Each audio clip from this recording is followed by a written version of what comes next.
నమస్తే, నేను మీ కేవి. సామాజిక బాధ్యత బరువు అనుకుంటే, ఉద్యమాలే అసలు మనకెందుకు అనుకుంటే, అందరూ కూడా బానిసలుగా బతకాలి అంటూ చెగువర చెప్పిన మాటల్ని స్ఫూర్తిగా తీసుకొని, విద్యార్థి దశ నుంచి సామాజిక బాధ్యత నా ఆయుధం, ఉద్యమాలు నా ఊపిరి అనుకుంటూ ఒక విద్యార్థి నాయకుడిగా, అటు విద్యార్థి నాయకుడిగానే ఉంటూ టీఎన్ఎస్ఎఫ్ అధ్యక్షుడిగా ఉంటూ తర్వాత టీఆర్ఎస్లోకి వచ్చిన తర్వాత ఒక సామాన్య కార్యకర్త స్థాయి నుంచి రాష్ట్ర కార్యదర్శి స్థాయి వరకు వెళ్ళారు. తర్వాత ఎంబీసీ కార్పొరేషన్ చైర్మన్గా కూడా ఆయన వెలుగొందారు. ఇప్పటికే మీకు తెలిసిపోయి ఉంటుంది ఆయన పేరు ఏంటి అనేది.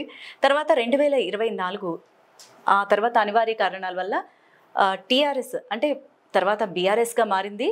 బీఆర్ఎస్ నుంచి బీజేపీలోకి వచ్చారు. ప్రస్తుతం అయితే అంబేద్కర్ సమ్మాన్ అభియాన్ కో కన్వీనర్గా రాష్ట్ర సంఘానికి కో కన్వీనర్గా బాధ్యతలు నిర్వహిస్తూ ఉన్నారు. ఆయనే తాడూరి శ్రీనివాస్ ప్రజాపతి గారు. సో ఇంకెందుకు ఆలస్యం, మన స్టూడియోలోనే మనతో పాటే ఉన్నారు. ఆయన్ని అడిగి మరిన్ని విషయాలు తెలుసుకునే ప్రయత్నం చేద్దాం. నమస్తే సార్. నమస్తే అండి. ఎలా ఉన్నారు? Fine, how are you? చాలా బాగున్నాను సార్. చెప్పండి. సో హ్యాపీ సార్, మా రిక్వెస్ట్ని మన్నించి మీరు ఇక్కడికి రావడం సో హ్యాపీ. ఓపెనింగే మీరు చెగువేరాతో స్టార్ట్ చేశారు. So let us. విద్యార్థి దశ నుంచి కూడా మీరు ఉద్యమాల్ని స్ఫూర్తిగా తీసుకున్నారు. అంటే మనకెందుకులే అనుకుంటే నిజంగా మీరు అన్నట్టు, మీరు ఊహించినట్టు, మీరు భావించినట్టు పక్క వాళ్ళు లబ్ధి పొందేవాళ్ళు కాదు. మన లబ్ధి కంటే ఇక్కడ ప్రజల, మన చుట్టూ ఉన్న వాళ్ళ లబ్ధి అనేది మీ ఆయుధంగా చేసుకున్నారు. కరెక్ట్. యాక్చువల్గా నేను అంటే ఫాదర్ టీచర్గా ఉండడం, టీచర్ దగ్గరికి అనేక మంది ఇల్లిటరేట్ ఉన్నటువంటి వారు, గ్రామీణ స్థాయిలో ప్రజలు వచ్చి వాళ్ళ బాధలు టీచర్కి చెప్పుకోవడం అవి వింటూ పెరిగాను. కాబట్టి నేను I may be influenced with that. అయితే ఆ ఇన్ఫ్లుయెన్స్ కాస్త ఎన్టీ రామారావు గారు పార్టీ పెట్టినప్పుడు కొంతమేరకు చైల్డ్హుడ్ వాతావరణం 10th క్లాస్ అలా ఉన్నాను.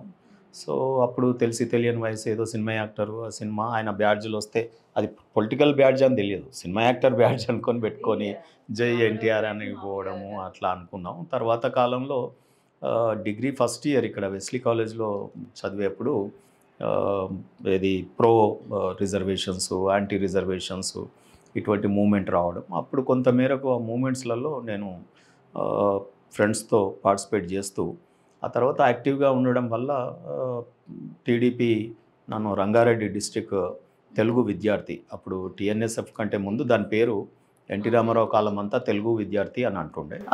సో దాని లోగో తయారు చేయడంలో కానీ లేకపోతే స్టార్టింగ్ నుండి నేను డిస్ట్రిక్ట్ ప్రెసిడెంట్గా ఉండడం, తర్వాత రాష్ట్ర కార్యవర్గంలో మన జిల్లా కార్యవర్గంలో ఉండడం, ఒక చైర్మన్ అయిదామనే ఆస్పిరెంట్స్తో తిరగడం, ఆ పార్టీలో కొంతమంది వ్యక్తుల చేత మోసపోవడం, అప్పటి నుండి నాకు పాలిటిక్స్ అంటే నథింగ్ బట్ జై తెలుగుదేశం, జై ఎన్టీఆర్ అంటే సరిపోదు, మెచ్యూరిటీ వచ్చిందనమాట. దేర్ పాలిటిక్స్లో హిడెన్గా ఏదో జరుగుతుంది. ఇది కష్టపడ్డ యువతకు కానీ, చదువును చూసి కానీ, టాలెంట్ను చూసి కానీ బొట్టు పెట్టేటటువంటిది రాజకీయాలు అయితే కావు. మేబీ ఏదన్నా ఇండస్ట్రీస్లో, ఎంప్లాయ్మెంట్లో క్వాలిటీ, అతను చదువుకున్న చదువులు ఇవన్నీ చూస్తారేమో.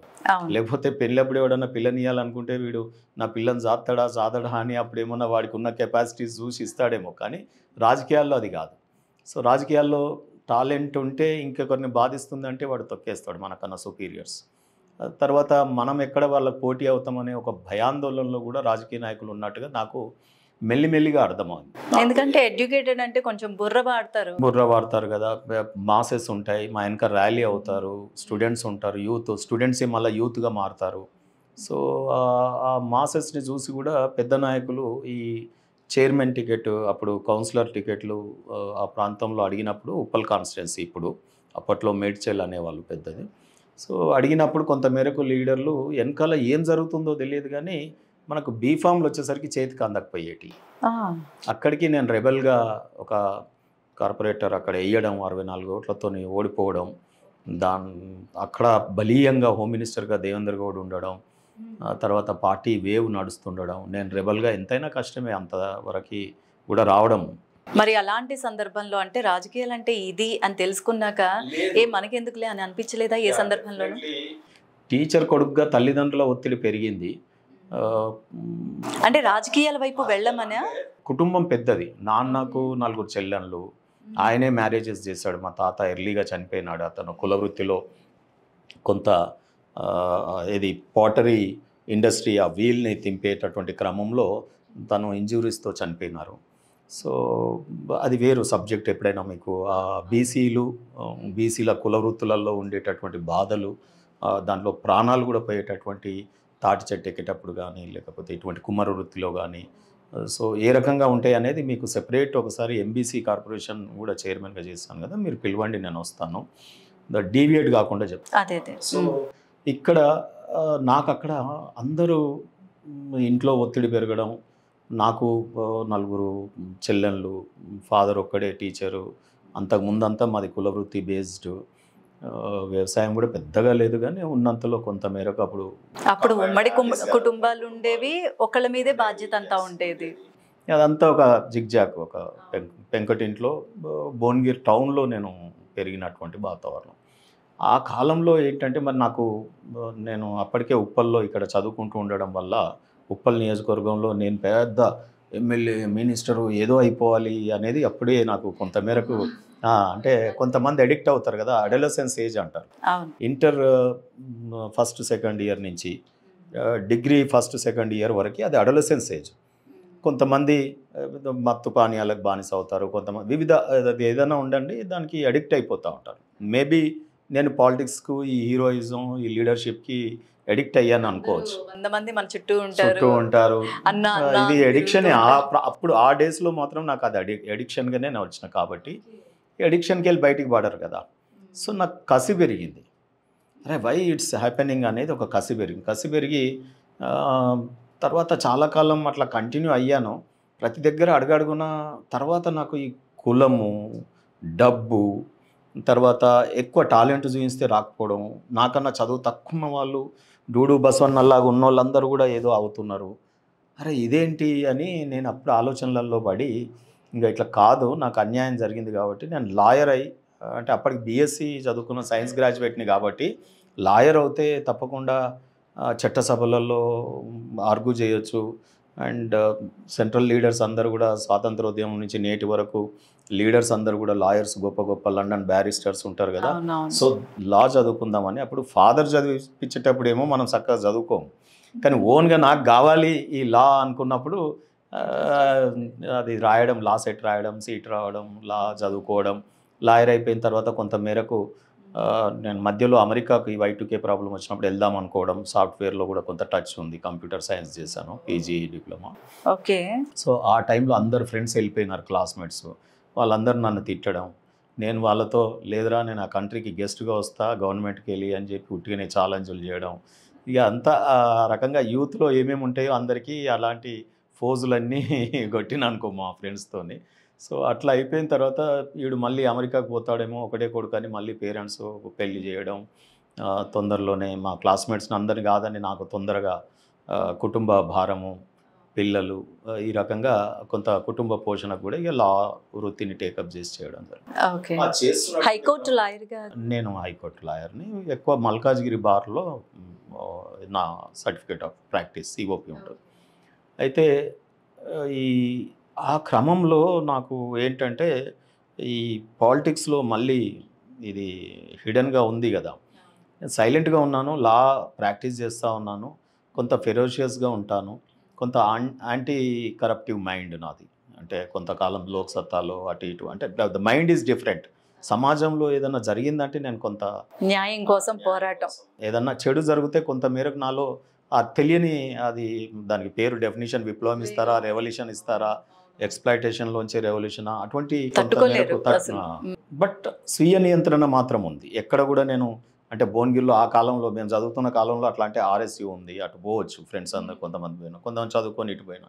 బట్ నేను నా విజన్ ఈ పాలిటిక్స్ మీదనే ఉండడం మూలాన అనుకుంటా ఈ తెలంగాణ ఉద్యమం మళ్ళీ మొదలయ్యి ఈ కేసీఆర్ గారు బయటకు వచ్చి ఒక పార్టీ పెడుతున్నారు అని తెలిసి మా దగ్గర X forest minister Surender Reddy ఉండే, నువ్వైతేనే కొద్దిగా గట్టిగా పోరాడగలుగుతారా, నేను ఒకసారి మళ్ళీ మేడ్చల్లే ఉంది అప్పుడు, ఉప్పల్ ఇంకా సెపరేట్ కాలేదు కాన్స్టిట్యున్సీ, నేను మేడ్చల్కి వెళ్ళి ఎమ్మెల్యే చేస్తా, నీ అంబిషన్ మున్సిపల్ చైర్మన్ నేను చేసుకుంటా, నేను ఎమ్మెల్యే పార్టీ పెడుతున్నాడు, ఇది వినూత్నంగా పొలిటికల్ ప్రక్రియతో పార్లమెంటరీ ప్రక్రియతో తెలంగాణ తీసుకొస్తా అంటున్నాడు, శాంతియుతమైన ఉద్యమం, సో ఇంటలెక్చువల్గా చేస్తాను అంటున్నాడు అని చాలా విషయాలు చర్చ చేస్తే నాకు వద్దే ఇప్పుడు మంచిగా హాయిగా ఉన్నా, నేను లాయర్గా అది ఇది అని అంటే లేక ఒక్కసారి అని అంటే ఇక అది మనని ఆటోమేటిక్గా ఎప్పటి నుండో తెలంగాణ అనేది ఒక ఇదిగా ఉంది. ఫాదర్ టీచర్ మూలాన రజాకార్ల విషయం కానీ, తెలంగాణ 1969 పోరాటం కానీ ఫాదర్ ఫెమిలియర్ ఉండే కాబట్టి అవి నాకు కొంత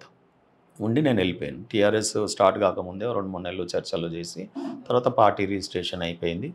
డే 1 నుంచి ఆ పార్టీ ఎంబడి కేసీఆర్ గారు ఎంబడి తిరుగుతూ ఉన్నారు. ఓకే, అప్పటి నుంచి ఉన్నారు, స్థాపించినప్పటి నుంచి. ఫార్మేషన్ కంటే ముందే అనొచ్చు 2-3 నెలలు. సో డే 1 2001 నుంచి కంటిన్యూ అయ్యి మొన్న 2 ఏళ్ల కింది వరకు ఉన్నాను. ఈ ప్రయాణంలో కూడా నాకు సేమ్ మళ్ళీ కేసీఆర్ గారు నన్ను రేర్ కమ్యూనిటీ, నువ్వు పబ్లిక్లో పోటీ చేయాలంటే కమ్యూనిటీ బ్యాక్గ్రౌండ్ ఉండాలి అని. అదే అంటే ఎప్పుడు కార్యదర్శిగా ఇలాగా ఉన్నారే కానీ ప్రత్యక్ష రాజకీయాల్లోకి ఎందుకు రాలేకపోయారు? నేను నా సొంతగా రెబల్గా పోటీ చేశాను. ఆ గవర్నమెంట్ని ఎదిరించి ఒక హోమ్ మినిస్టర్ కాన్స్టిట్యున్సీలో నేను దగ్గర ఓట్లతో పోయినాను. నా వెనకాల కాంగ్రెస్, సిపిఎం, సిపిఐ ఉండే. అంటే ఇక్కడ డబ్బులు అనేవి శాసించాయంటారా? శాసించాయి. డబ్బులు, పెట్టుబడిదారి రాజకీయాలు ఉంటాయని, కుల రాజకీయాలు ఉంటాయని ఇవన్నీ కూడా ఇంకా తెలుస్తూ ఉంది, ఇంకా కసి పెరుగుతూ ఉంది. మరి ఇప్పుడు ఇంత అంటే ఈ పార్టీ పెట్టడానికంటే ముందు మీలో టాలెంట్ని చూసి మీ తెగువని చూసి తీసుకున్నారు. మరి అలాంటప్పుడు మీ మీద పెట్టుబడి ఎందుకు పెట్టలేకపోయారు ఒక నియోజకవర్గం నుంచి? అదే అంటున్నా, దమ్ము ధైర్యం ఉన్న నాయకులు అయితే ఎన్టీ రామారావు లెక్క చరిస్మాటిక్ లీడర్. ఆయన అప్పుడు ప్రయోగం చేశారు. ఎన్టీ రామారావు గారు డిగ్రీ గ్రాడ్యుయేట్ ఎవరు ఉంటే వాళ్ళకి టికెట్లు ఇవ్వడం, ఎమ్మెల్యేలు వాళ్ళందరూ కూడా కృతజ్ఞతగా ఈ రోజు వరకు ఉన్నారు. అవును, వాట్నాడు మాధవరెడ్డి, దేవేంద్ర గౌడ్, ఆర్నట్స్. అప్పట్లో చాలా మంది వచ్చిన వాళ్ళు కూడా రూపాయి కూడా పెట్టకుండా వచ్చి. ఇప్పుడు ఉన్న లీడర్స్ అంతా పార్టీ తయారు చేసుకున్న లీడర్స్ వాళ్ళు. అవును, యంగ్ టర్క్ వచ్చింది, ఎన్టీ రామారావు గారు టికెట్లు ఇచ్చారు, వాళ్ళు ఎమ్మెల్యేలు అయినారు, వాళ్ళే మంత్రులు అయినారు. ఈ రోజు వరకు కూడా పార్టీ పటిష్టంగా ఉండడానికి కారణం అందులో పార్టీలో పనిచేసిన వారం అందరికీ ఇవ్వడం. సో ఇక్కడ కేసీఆర్ గారు అందుకే కదా తొందరగా కుప్పగూలిపోయాడు.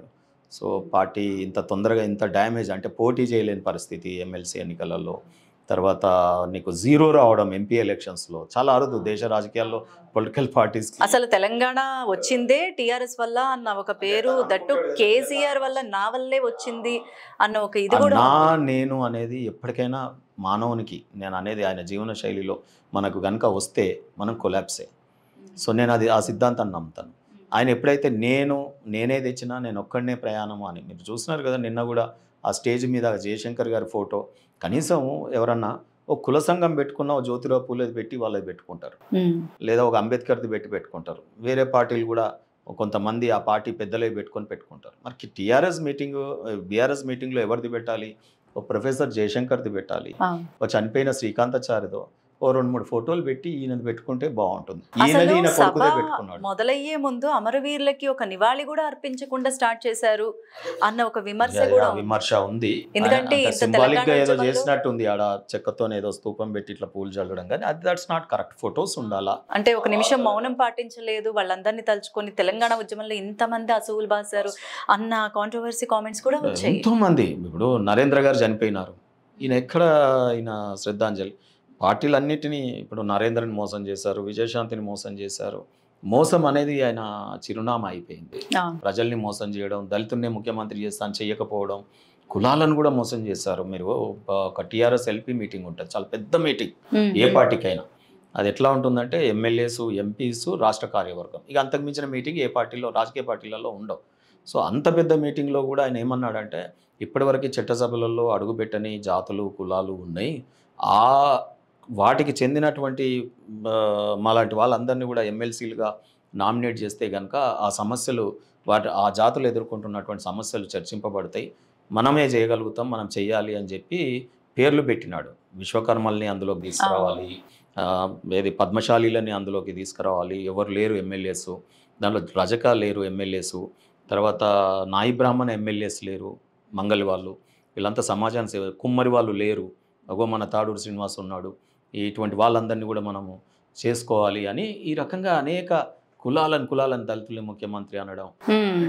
అవును, అది కూడా అసలు నెరవేర్చలేదు కదా. వ్యక్తులను మోసం కాదు, ఇక్కడ జాతులనే మోసం చేస్తారు. సబ్బండ వర్గాలు పోరాడి తెచ్చుకున్న తెలంగాణలో సబ్బండ వర్గాలని ఆయన మర్చిపోయి ఓన్లీ తన పెట్టుబడి వర్గీయులు, తన బినామీలుగా ఉండేటటువంటి వారిని, ఎవరైతే కోట్ల రూపాయలు అవసరం పడ్డప్పుడు ఇవ్వగలుగుతారో వాళ్ళని, సో ఆ రకంగా మొత్తం పార్టీకి వెన్నుపోటు పొడిచినటువంటి తిట్టినటువంటి వాళ్ళని, ఆయన తిట్టినోళ్ళని, తర్వాత తెలంగాణకు వ్యతిరేకస్తులని, తన ఓన్ సైన్యాన్ని గాయాలతో తెలంగాణ ఉద్యమంలో ఎప్పుడు కూడా ఆయన రాజుగా భావిస్తూ ఉంటాడు. ఆయన పరిభాషలో నేను రిప్లై ఇవ్వాలంటే, ఇఫ్ ఈజ్ ఎ కింగ్, తన సైన్యానికి ఒక యుద్ధంలో అన్ని గాయాలు అయిపోయి మూలుగుతుంటే వాళ్ళకి వైద్యం చేయడం, వాళ్ళని ఫీడ్ చేయడం, మళ్ళీ దృఢకాయులను చేయడం, నెక్స్ట్ ఇంకో యుద్ధానికి ప్రిపేర్ అవ్వడం, ఇది జనరల్గా కింగ్ చేయాల్సినటువంటి లక్షణం. ఒక కేసీఆర్ గారు ఏం చేశారు, ఉద్యమంలో 14 ఏళ్ళు పోరాడినటువంటి తెలంగాణ ఉద్యమకారులు అందరూ వాళ్ళకు మనసులు గాయాలు, కుటుంబాలు ఛిద్రమైనవి, ఆర్థికంగా ఛిద్రమైన, కేసులతో కొట్టుమిట్టాడుతూ ఉన్నారు, ఉద్యోగాలు పోయినాయి, వయసులు పోయినాయి. ఏదన్నా నోటిఫికేషన్ పడ్డా విద్యార్థిగా ఉన్నోడు ఏమైపోయిందంటే అసలు నోటిఫికేషన్లో ఉద్యోగానికి అర్హుడే లేదు. 35 ఏళ్ళు 40 ఏళ్ళు అసలు అప్పుడు ఉద్యమంలో విద్యార్థులే కదా, ఇటు ఓయూ విద్యార్థులు కానీ విద్యార్థులే కీలక పాత్ర పోషించారు. మీరు చూడండి, ఆ Day 1 ఫోటో చూడండి, మా అన్ని తెల్లెంటుకలు ఉంటాయి. సో ఆ రకంగా యువకులు వచ్చి ముసలోళ్ళు అయిపోయినటువంటి వాళ్ళు ఉన్నారు ఈ ఉద్యమంలో. సో వాళ్ళ కుటుంబాలు ఉంటాయి, వాళ్ళ తల్లిదండ్రులు ఉంటారు, వాళ్ళ పిల్లలు ఉంటారు, భార్యలు ఉంటారు, అనేక కేసులు, ఆత్మత్యాగాలకు బలి అయినటువంటి కుటుంబాలు ఉన్నాయి. వీళ్ళందరినీ మర్చిపోయింది ఆయన.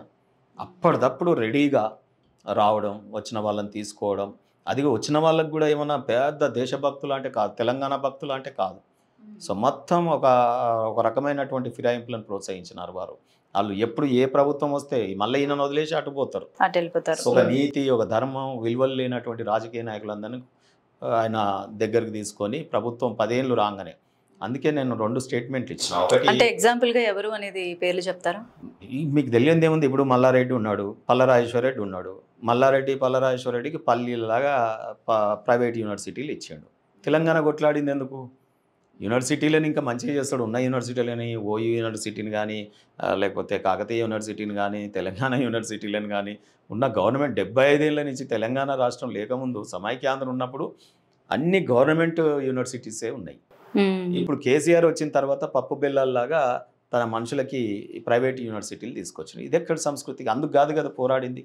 మేము ఒక మల్లారెడ్డికి పల్లరాజేశ్వరరెడ్డికి యూనివర్సిటీలు, ప్రైవేట్ యూనివర్సిటీలు ఇవ్వడానికో, ఇంకెవరు భూ కబ్జాలు చేయడానికో, తెలంగాణ కాళేశ్వరం గట్టి అవినీతి చేయడానికో కాదు కదా మేము పోలీసుతో పోరాడింది. మేము తెలంగాణ వస్తే గొప్పగా యువకులకు ఉద్యోగాలు వస్తాయి, రైతులు బాగుపడతారు, కార్మికులు బాగుపడతారు. సో ఈ రకంగా మనం పోరాడినాం తప్ప ఒక చిన్న విలువలు కాదు కదా. సో ప్రాంతం డెవలప్ అవుతుందని అనుకో. అయితే ఈ గత ఎన్నికల్లో ఓటమికి ఏంటి కారణం అంటారు? అంటే కేసీఆర్ వైఫల్యమా, లేదంటే కేటీఆర్ వైఫల్యమా, లేదంటే దళితులకి ముఖ్యమంత్రి ఇవ్వకపోవడం అనేది వైఫల్యమా, ఏంటంటారు? ఓడిపోవడానికి కారణం ఏంటి? టైటానిక్ షిప్ మునిగింది అంటే అదొక నేచర్ యొక్క అది మంచు శిఖరం ఒకటి రావడం, అనుకోకుండా జరగడం. కెప్టెన్ తప్పిదం అయితే అనలేం. టైటానిక్ షిప్ అంటే ఒక వ్యతిరేకత అనవచ్చు. అయితే నేను ఇది కేసీఆర్ది ఏంటంటే తెలిసి తప్పులు చేయడం. కేటీఆర్ ఏ రకంగా జరుగుతుందంటే, ఒక రాజకీయ నాయకునికి హై ఎక్స్పెక్టేషన్, ప్రజలలో ఒక ఇమేజ్ బిల్డప్ అయిన వాళ్ళకి, అంటే ఈయన తెలంగాణ రాష్ట్రాన్ని సాధించిండు అనే ఒక ఇమేజ్ బిల్డప్ అయిన వాళ్ళ దగ్గర కొంత ప్రజలు ఎక్స్పెక్టేషన్స్ పెంచుకుంటారు. అంటే ఒక నిక్కచ్చిగా పరిపాలన ఉంటుంది, అవినీతి రహితంగా ఉంటుంది, బంధుప్రీతి రహితంగా ఉంటుంది, లేకపోతే ఏం ఆశలు ఉండవు, సింపుల్ లైఫ్ గడిస్తుంటారు, ఎంట్రావరాల కుటీరంలో ఉంటుంటారు. మీరు త్రిపుర సీఎంకి పోతే గింతే ఉంటుంది రూము, 4 కేన్ కుర్చీలు ఉంటాయి. సో మేము వెళ్ళగానే మాకు అక్కడ ఛాయ్ కూడా పక్కకే చెప్పి తెప్పించినారు. సో అటువంటి సింపుల్ ఎంతోమంది స్టాల్వార్డ్స్ని చూసినటువంటి ఈ తెలుగు గడ్డ, ఈ తెలంగాణ గడ్డ ఎగ్దమ్ వీళ్ళు రాయల్ టచ్గా ఈ ప్రగతి భవన్లో అందుబాటులో లేకుండా ఉండడం, నేను సెక్రటరియట్ని పెద్దగా కట్టినాకనే వచ్చి కూర్చుంటా, సింహాసనం వేసినాకనే, ఇటువంటి ఒక భావజాలం. తర్వాత పుత్రోత్సాహం పెరగడం, కేటీఆర్ని ప్రమోట్ చేయడం. అసలు తెలంగాణ ఉద్యమం మొదలైనప్పుడు పార్టీ లేడు కదా ఆయన, 2009 వరకు మేమే అంతా. ఆ తర్వాత ఆయన వచ్చి జొర్రిండు, ఎమ్మెల్యే అయిపోయాడు, వాళ్ళ తండ్రి చేతులనే బీఫాములు కాబట్టి ఆయన ఎమ్మెల్యే అయిపోవడం, కంటిన్యూగా గెలవడం, ఇవన్నీ జరిగిపోయినాయి. ఫ్యామిలీ దశరథుడికి పుత్రోత్సాహంతోనే కుంగి నశించిపోయాడు. అంటే మాటిచ్చి కైకేయికి తప్పి ఆరోగ్యం చెడిపోయి ఆయన రాముడు తండ్రి మాటను నిలబెట్టాలని ఆయన అడవులకు పోవడం, అవన్నీ కూడా మనం చూసినాం. ఇదే భారతదేశంలో ఇంకోటి కూడా చూసినాం మనం, ధృతరాష్ట్రునికి కూడా పుత్రోత్సాహం. దుర్యోధనుడు ఎన్ని తప్పులు చేసినా ఆయనకు పుత్రోత్సాహం, ఈ రాజరికం ఆయనకే ఉండాలని, రాజ్యం ఆయనకే ఉండాలని. అట్లనే ఈయనకు కూడా కేటీఆర్ ఏం చేసినా పుత్రోత్సాహంతో ఆయన కొట్టుమిట్టాడు. ఒక రాజకీయ నాయకునికి ఉండాల్సిన లక్షణం. అవినీతిలో ఇరుక్కుపోకూడదు. నా పిల్లల అవినీతిలో ఉంటే కూడా నేను టాలరేట్ చెయ్య, నేను వాళ్ళని ఇంట్లోకి వెళ్ళగొడతా అన్నట్టు ప్రభుత్వం నాదే కదా, అన్ని అధికారం అంతా నా చేతిలోనే మాట్లాడిన ఆయన ఏమైంది, ఈయన ఈ ఫార్ములా రేస్లో ఇరుక్కున్నాడు, ఆమె లిక్కర్ గేట్లో ఇరుక్కుంది, ఈయన కట్టిన కాళేశ్వరం కూలిపోవడం ఒకటి అయితే దాంట్లో అవినీతి మరక అంటించుకొని దాని మీద ఇప్పుడు కమిషన్లు ఎంక్వైరీలు నడుస్తున్నాయి. సో తెలంగాణ దీనికి కాదు కదా. ఇప్పుడు లోగుట్టు పెరుమాళ కెరక అన్నట్టు మీరు ఇన్ని సంవత్సరాలు ఉన్నారు కాబట్టి అసలు బీఆర్ఎస్ లో ఎలాంటి అవినీతి జరిగింది, అవినీతి పరులు ఎవరు అనేది మీకు క్లియర్ కట్ గా తెలుసు. బీఆర్ఎస్ లో అవినీతి పరులు ఉండరు కదా, పార్టీ సొమ్ము వాళ్ళదే సొంతం, దాంట్లో అవినీతి చేయడానికి ఉండదు. పార్టీకి ఉండొచ్చు 1800 కోట్ల ఎంతో. మేము సెక్రటరీస్ మీటింగ్ పెట్టినప్పుడు ఏదో సంతకం పెడతాం బ్యాలెన్స్ షీట్ మీద, కానీ నేను కూడా పెట్టిన సెక్రటరీగా. సో కార్యవర్గ సమావేశంలో బీఆర్ఎస్ లో అవినీతి ఉండదు. ప్రభుత్వంలో ప్రభుత్వ నిర్వహణలో అవినీతి అనేది చాలా నాయకులే కదా, ప్రజల సొమ్ము కదా. ప్రభుత్వం హెడ్ అంటే ఎవరు, ఆయన ఒక తండ్రి లాగా ప్రజలు కట్టినటువంటి, ఇప్పుడు మీరు ఉప్పు పప్పు సబ్బులు ఇవి కొన్నప్పుడు కదా, అది బీదోళ్ళు కూడా కొంటా ఉంటేనే కదా. సో అవన్నీ ప్రజాధనం దుర్వినియోగం అయింది. ఈ ఫార్ములా రేసులు మనకు తెలంగాణకు అవసరమా? ఇప్పుడే అంత ఫ్యాన్సీగా పోయినారు. కేటీఆర్ వచ్చినాక చూడండి, ఏది చేనేత ప్రమోట్ చేయాలంటే ఆమె ఎవరో సినిమా యాక్టర్కు ₹1 కోటి ఇవ్వాలి, నాగార్జున గారి కోడలు, ఆమెకి అంబాసిడర్గా పెట్టినారు సమంత గారిని. తర్వాత ఈ ఫార్ములా లాంటి ఫ్యాన్సీ గేమ్, అది సరే ఆ గేమ్ను ప్రమోట్ చేస్తారు. మన పిల్లలు అది ఆడుకొని తయారవుతారా? ఓ కబడ్డీ నేషనల్ గేమ్స్ పెడితే ఓ వాలీబాల్ ప్లేయర్లు వెళ్తారు. మనం రూరల్ సెక్టరే కదా, ఇంకా 75% people leaves in rural area కదా. సో ఆ రకంగా కేటీఆర్ ఫ్యాన్సీగా ఆలోచించడం, సినిమా యాక్టర్లతో సోపత్ చేయడం, వాళ్ళకు భూములు స్టూడియోలకు అవి ఇవి ఏం కేసులు రాకపోవడం. అంతకుముందేమో ప్రజల్ని రెచ్చగొట్టి నేను స్టూడియో భూములన్నీ లాక్కుంటా ప్రభుత్వానికి జమ చేస్తా అనడం, వీళ్ళే ప్రభుత్వ భూముల్ని తెగనమ్మడం. ఒక్కటి కాదండి, ప్రతి దాంట్లో అవినీతి. మిగతా చిన్న చిన్న పనులు మీకు మీలాంటి వాళ్ళు ఎప్పుడు చెప్పలేదా? అక్కడ నియంత నిరంకుశత్వంగా ఉన్నప్పుడు ఎవరు చెప్తారు చెప్పండి? చెప్పినాం, మేము చిట్టీల మీద రాసి ఇచ్చినాం, పార్టీ కార్యవర్గాలలో చెప్పినాం, తర్వాత బయట గుసగుసలు చెప్పినారు, జరగబోయే పరిణామాలు చాలా తీవ్రంగా ఉంటాయి అనేది చెప్పినాం. ఉద్యమకారులందరూ నిరుత్సాహంగా ఉన్న సంగతి తెలంగాణ నేను బయటికి వెళ్ళేటప్పుడు కూడా చెప్పిన, మీరు ఫిరాయింపులను ప్రోత్సహించినారు, అది కూడా ఖలీజ్ రాజకీయ నాయకులను తీసుకున్నారు మీరు. ఇది పార్టీలు మారేటటువంటి అవకాశవాదులని, పెద్ద స్టాల్వార్స్ కూడా కాదు, ఏదో కాషాయ బట్టలు వేసుకొని స్వామీజీలు కూడా కాదు, వాళ్ళు మొత్తం కరప్టెడ్ లీడర్స్. అటువంటి వాళ్ళని తీసుకున్నాడు. ఫిరాయింపులను ప్రోత్సహించే దాని మీద నేను ఒక మాట అన్నా, నేడు ఫిరాయింపులను ప్రోత్సహిస్తూ ఉన్నాడు. ఈ ఫిరాయింపులే రేపు ఫిరంగులై ఆయన మీదకే బేలుతాయి. అంటే దాని డెఫినేషన్ ఏంటంటే, వాళ్ళు కాంగ్రెస్కి వెళ్ళి ఎమ్మెల్యేలు ఇటు వచ్చేటప్పుడు తన ఓన్ కాంగ్రెస్ పార్టీనే తిట్టిరు అడ్డగోలుగా. మళ్ళీ కేసీఆర్ దగ్గరికి వచ్చినాక మెచ్చుకున్నారు కదా, రేపు మళ్ళీ ఈయన దగ్గరికి వెళ్ళి ఇప్పుడు రేవంత్ రెడ్డి దగ్గరికి పోయేటప్పుడు ఈయన తిట్టుకుంటూ పోతారు, ఆయన ఎవరిని కలవడు నీ అంతా అది ఇదనే కదా తిట్టాల్సి. సో కాబట్టి దేనిలో ఉట్టినోడు దానిలో పోతాడు అన్నట్టు, నేడు నువ్వు ఫిరాయింపులను ప్రోత్సహిస్తే రేపు అవే ఫిరంగులై నీ మీదికి వెళ్తాయి అన్న. అయితే ఇప్పుడు ఈ సందర్భంలో మిమ్మల్ని కూడా ఒక క్వశ్చన్ అడగాలి. ఇప్పుడు బీఆర్ఎస్ లో ఉన్నప్పుడు బీజేపీని విమర్శించారు మీరు, అంటే మన రాష్ట్రంలో ఎన్నో పంటలు ఉన్నాయి, ఎక్స్పోర్ట్ చేయడం రావట్లేదు, కేంద్రానికి అభివృద్ధి ఎలా చేయాలో రావట్లేదు అని. మరి అదే బీజేపీలో ఇప్పుడు వచ్చారు, ఇప్పుడు అవన్నీ కరెక్ట్ అయిపోయాయా? నేను అధికారం కోసం పోలేదు, బీజేపీ అధికారంలో లేదు ఇక్కడ ఒకటి. రెండోది, నా డిబేట్స్ అన్నీ చూసినట్టయితే సబ్జెక్ట్ ఓరియంటెడ్ ఉంటుంది. ఎక్కడైతే కేంద్రం ఏమి ఇచ్చింది ఏమి ఇయ్యలేదు అనే చర్చలలో ఎక్కడైనా నేను విమర్శించానే తప్ప, ఈ దేశంలో జాతీయ భావాలు కలిగినటువంటి బీజేపీ పార్టీ మోడీ గారి పరిపాలన వచ్చిన తర్వాత మోడీ గారిని నేను వ్యక్తిగతంగా మీరు ఇది చూపించాడు. మొత్తం నేను 20 ఏళ్ల నుంచి టీవీ డిబేట్లలో 25 ఏళ్ల నుంచి వస్తున్నా కదా. సో ఎక్కడ కూడా నేను అటాక్ చేయలేదు. మళ్ళీ అదే ఇప్పుడు కేసీఆర్ గారి మీద ఉంటాయి తప్ప నేను ఈవెన్ ఇందిరాగాంధీ గారి మీద కూడా ఇక్కడ లేవు అటువంటి. అంటే కొంత మేరకు నేను సబ్జెక్ట్ ఓరియంటెడ్ డిబేట్సే చేస్తాను, అంటే విత్ ఎవిడెన్సెస్. ఇప్పుడు నేను ఈ ఫార్ములా కేసు రేస్ చెప్పినా అంటే నా అడ్వకేట్ డిబేట్స్ చూసినట్టయితే ఈ ఫార్ములా ఈయన మినిస్టర్ మున్సిపల్ శాఖ మంత్రుడు, ఈయన తీసుకొచ్చినాడు. ఆ డబ్బులు ఇచ్చే ముందు ఏ డబ్బులు ఇచ్చినాడు, ఆయన కింద సబ్గా ఉన్న హెచ్ఎండిఏ డిపార్ట్మెంట్ నుంచి ఇచ్చినాడు. ఎందుకు ఇచ్చినాడు? ఈయన సీఎంగానే డిఫాక్టో సీఎంగా వ్యవహరించినాడు. ఈయనకు భయపడ్డారు అధికారులు. ప్రిన్సిపల్ సెక్రటరీ ఎవరైతే ఉన్నారో హెచ్ఎండిఏకి, సో వాళ్ళు భయపడ్డారు. భయపడి ఏం చేసినారు, ఈయన ఓరల్గా చెప్తే అప్పనంగా 100 కోట్లు ఎవరన్నా ఇస్తారా? ఓరల్గా ఇచ్చినారు. సో Papers హెచ్ఎండిఏ ఉంటాయి. కార్పొరేషన్కి దానికి చైర్మన్ ఉంటాడు, వైస్ చైర్మన్ ఉంటాడు, డైరెక్టర్స్ ఉంటారు. తీర్మానం ఉందా?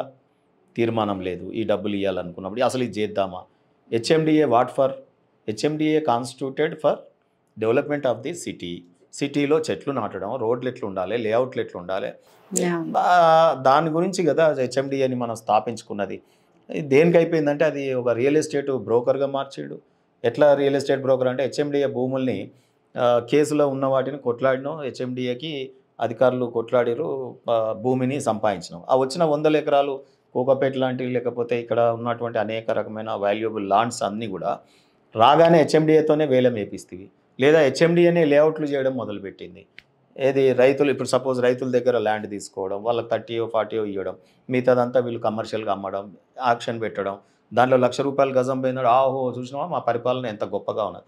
మీరు చెప్పండి, ఒక యాంకర్గా మీకు వచ్చే శాలరీతో ఒక ఫ్లాట్ కొనాలంటే తక్కువ ధర ఒక 20 లక్షలు 15 లక్షలు ఉంటే బాగుంటుందా, లేకపోతే ₹1,00,00,000 ఉంటే బాగుంటుందా? అసలు మనం ఎగిరే అంతే కదా కొనుక్కోవాలి. మరి మనం పరిపాలించే ప్రభుత్వం ఏం చెప్తుందంటే, మేము ఉన్నప్పుడు రియల్ ఎస్టేట్ ధరలు ఎకరానికి ₹1,00,00,000 ఉండే, చూసినావా పడిపోయినాయి అని చెప్పి మాట్లాడుతూ ఉంటాడు కేసీఆర్.